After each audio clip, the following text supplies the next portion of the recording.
Tuhan bersamamu dan bersama rohmu. Inilah Injil suci menurut Yohanes.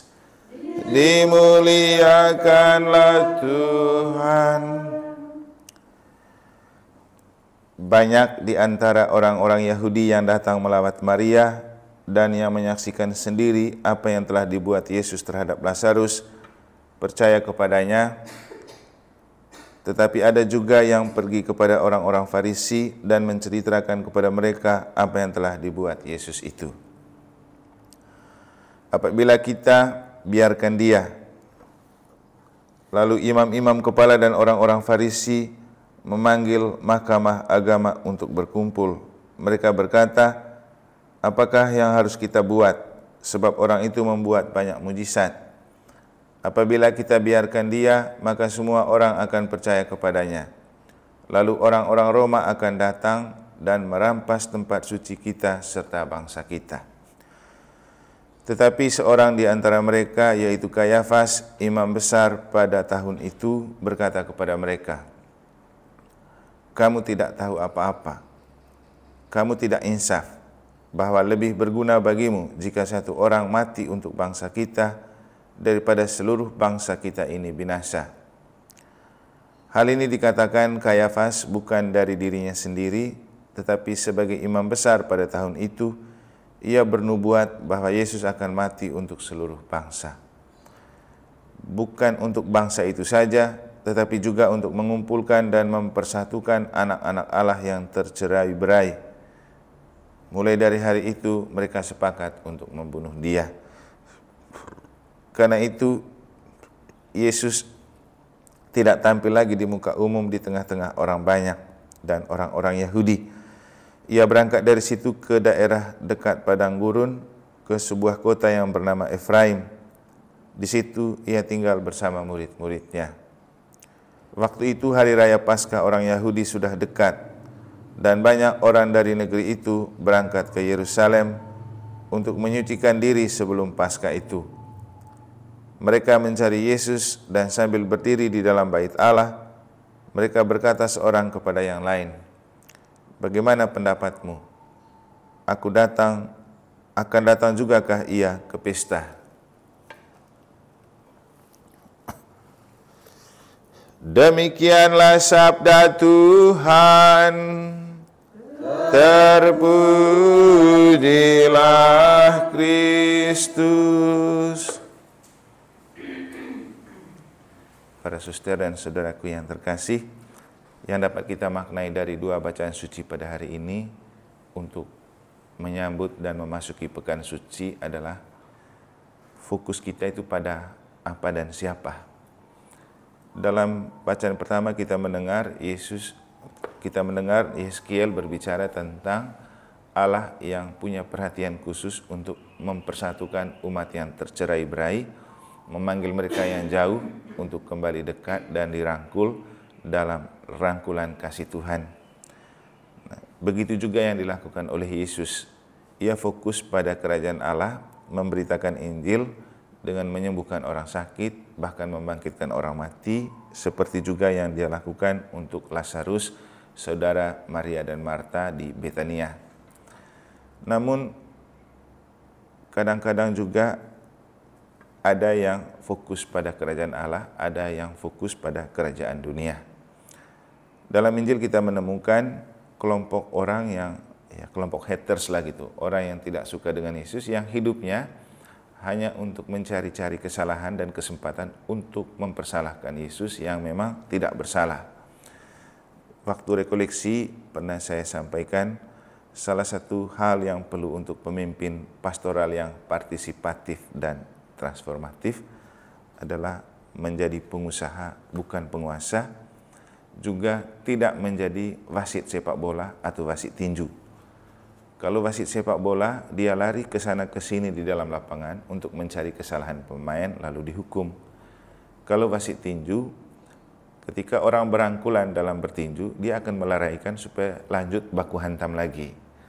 Nah, dalam hidup memang ada tipe orang-orang yang tidak suka kedamaian, maunya konflik terus. Maka tugasnya itu dia kesana kemari membuat gosip, bercerita untuk mengadu domba orang supaya tidak pernah tenang. Kemudian kalau yang bersifat seperti wasit sepak bola juga ada orang yang hidupnya kesana kemari hanya untuk lihat, mengamati orang, mencari kesalahannya untuk diceritakan. Nah, bahayanya ketika kesibukan itu membuat lupa bahwa sudah masuk pekan suci ini. Dan memang menurut saya tidak semua orang fokus pada pekan suci itu dan melihat pekan suci itu sebagai kesempatan penuh rahmat, karena itu adalah satu pekan yang sangat terkait dengan kehidupan Yesus di Yerusalem. Jadi sebenarnya seluruh karya Yesus berpusat dan berpuncak pada satu pekan ketika dia berada di Yerusalem, karena disitulah seluruh misteri karya keselamatan Tuhan dalam diri Yesus itu terlaksana. Mulai dari dia membangkitkan, sebenarnya awalnya itu membangkitkan Lazarus di Betania, dan Betania itu kan pasti suster kan sudah pernah ke sana kan, ada di belakang Bukit Zaitun. Dan Betania itu sebuah kota yang kalau waktu kami pergi waktu itu tidak ada pemiliknya. Jadi bukan milik Israel, bukan milik Palestina, jadi posisinya tergantung gitu. Nah, Yesus ada di belakang Gunung Zaitun itu selama berada di Yerusalem karena tidak punya keluarga dan tidak bisa bayar penginapan. Yerusalem kan ada begitu dari Betania kita pergi ke Bukit Zaitun, lalu turun ke Lembah Kidron, naik lagi ke Bukit Sion di Yerusalem. Nah, Yesus datang dari rumahnya Lazarus mereka itu ke Yerusalem untuk mewartakan kerajaan Allah selama satu pekan itu. Nah, sebelum dia masuk Yerusalem kan di Bukit Zaitun dia memandang kota Yerusalem, memang kelihatannya seperti begini. Dari situlah dia menangisi kota Yerusalem, tapi dia tidak hanya menangisi, lalu dia pergi ke sana. Dan kita tahu setelah dia menangisi kota Yerusalem, dia masuk ke Bait Allah di Bukit Zaitun itu, dan dia marah semua orang-orang yang tidak menghargai Bait Allah. Nah, untuk kita paling penting itu peristiwa kebangkitan Lazarus, sebuah momen penuh rahmat untuk orang yang haus akan Allah, tetapi menjadi momen yang bisa dijadikan tumbal untuk mereka yang benci akan Allah. Maka alasan Yesus membangkitkan orang mati, khususnya Lazarus, itu dijadikan sebuah alasan oleh orang Yahudi untuk menghukum dia. Apalagi yang membuat mereka marah itu marah bukan karena sesuatu yang bermaksud baik, tapi karena mereka jengkel dan iri hati. Lazarus ini kan sudah mati 4 hari. Dan menurut kebiasaan Yahudi, kalaupun orang mau bangkit, 3 hari pasti bangkit. Kalau ada mujizat. Tapi Yesus sukses membangkitkan orang yang sudah mati 4 hari dan membusuk. Ini kan sebuah kehebohan dan tidak ada orang yang bisa melakukan. Dan keberhasilan Yesus itu memikat banyak orang. Bukan hanya buat Yesus populer, tapi banyak orang yang percaya kalau dia ini anak Allah. Sementara ahli Taurat, orang Farisi dan kelompok elit di sana tidak suka kalau Yesus ini dianggap sebagai orang yang hebat, populer atau anak Allah. Karena mereka paling anti. Kenapa mereka anti? Karena takutnya nanti kalau Yesus sudah populer, banyak yang suka, mereka angkat dia dari jadi raja, lalu mereka ini tersingkir. Tapi yang paling penting, kalau Yesus sukses jadi raja, ini kan masih berada di bawah pemerintahan Roma. Maka dari Roma akan menghukum pejabat-pejabat di Yahudi karena gagal untuk menjaga stabilitas gitu.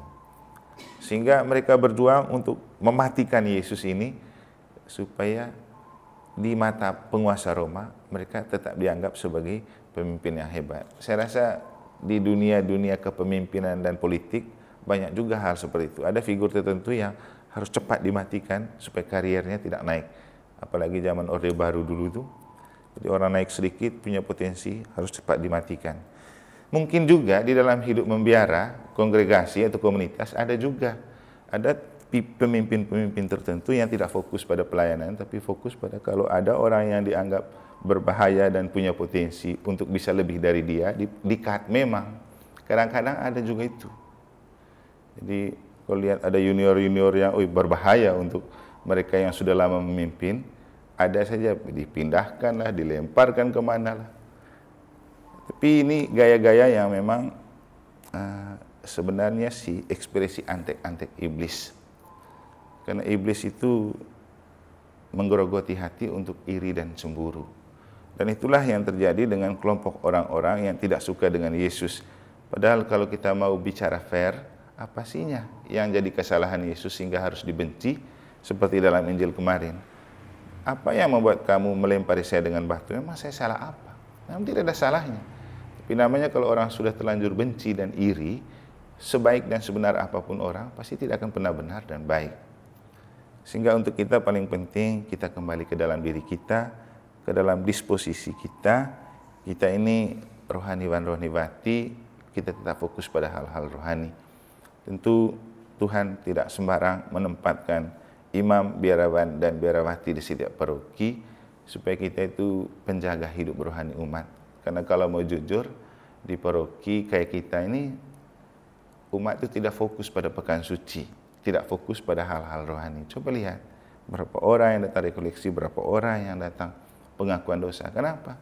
Mereka fokus pada hal-hal yang gebiar, penampilan fisik dari perayaan. Padahal waktu rekoleksi juga, dan sering saya bilang, di dalam gereja, hari raya itu hari raya rohani. Jadi paling penting itu perayaan rohani, persiapan rohani. Soal lain-lain itu aksesoris saja. Tapi kan kadang-kadang kita tidak bisa mengingkari kenyataan, umat kita ini kan mau pamer-pamer, mau tampil-tampil. Jadi pikirnya, kesuksesan hari raya itu ditentukan oleh penampilan mereka. Tapi ya itulah mereka. Kita tetap fokus pada kerajaan surga, pada misteri penting dari pekan suci, dan kita perlu selalu bawa dalam doa supaya umat kita juga merasa penting dan perlu. Yang paling penting dari perayaan pekan suci adalah kerohanian kita untuk lebih dekat pada Allah, untuk lebih fokus pada kerajaan Allah, untuk lebih mengerti dan memahami misteri sengsara, wafat, dan kebangkitan Kristus. Semoga Tuhan memberkati.